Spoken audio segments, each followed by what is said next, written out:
Hi, this is Venkat. ఈరోజు మీకు sugar వ్యాధి, చక్కెర వ్యాధి, మధుమేహం వ్యాధి, సో ఇవి అనేవి పిలువబడుతూ ఉంటాయి రకరకాలుగా. సో ఈ వ్యాధితో బాధపడుతున్న వాళ్ళు షుగర్ లెవెల్ని ఎలా కంట్రోల్ చేసుకోవాలి, దానికి ఏ ఆసనం ఉన్నది అనేది నేను చెప్తాను. సో ఈ ఆసనం షుగర్ వ్యాధితో బాధపడుతున్న వాళ్ళు ఈ ఆసనం ఎలా చేయాలంటే, నార్మల్గా మనం పడుకుంటాం కదా, ఇలా పడుకున్న తర్వాత ఈ కాలుని ఇలా పైకి లేపుతూ దీన్ని clock wise anti clock wise డైరెక్షన్లో తిప్పుతూ ఉన్నాం. సో 1 2 3 4 5 6 7 8 9 10. మళ్ళీ 1 యాంటీ క్లాక్ వైజ్, 2 3 4 5 6 7 8 9 10. ఈ యొక్క హైట్ లెవెల్ అనేది ఉంది చూసారా, అంటే కాలు ఇక్కడికి లేక ఇక్కడికి అనేది మీ యొక్క ఫిట్నెస్ని బట్టి, అంటే స్లోగా హైట్ లెవెల్ని ఫస్ట్ రోజు ఇక్కడ, సెకండ్ రోజు ఇక్కడ, థర్డ్ రోజు ఇక్కడ, ఫోర్త్ రోజు ఇక్కడ, సో ఇలా లెవెల్ అనేది పెంచుకుంటూ ఈ ఎక్సర్సైజ్ చేయాలి. అదేవిధంగా లెఫ్ట్ సైడ్ 1 2 3 4 5 6 7 8 9 10.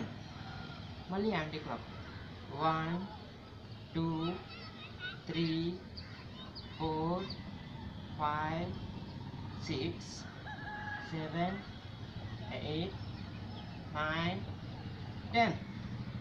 సో అయిపోయింది కదా.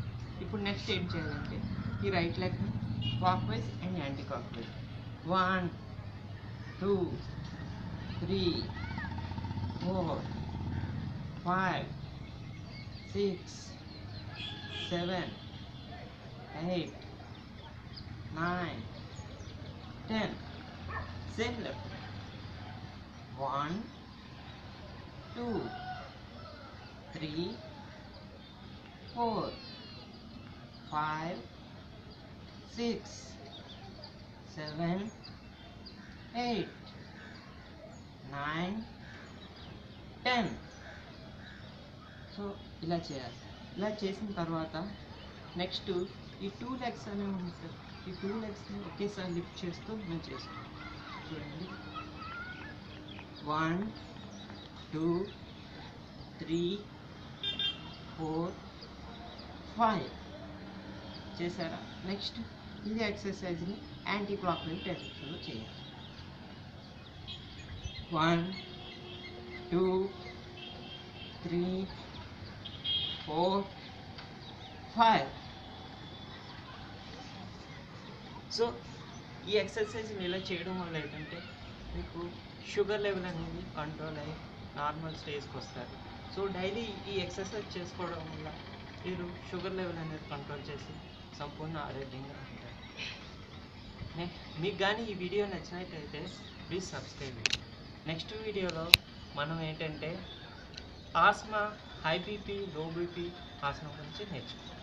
సరే, ఉంటాను. నమస్తే, సెలవు.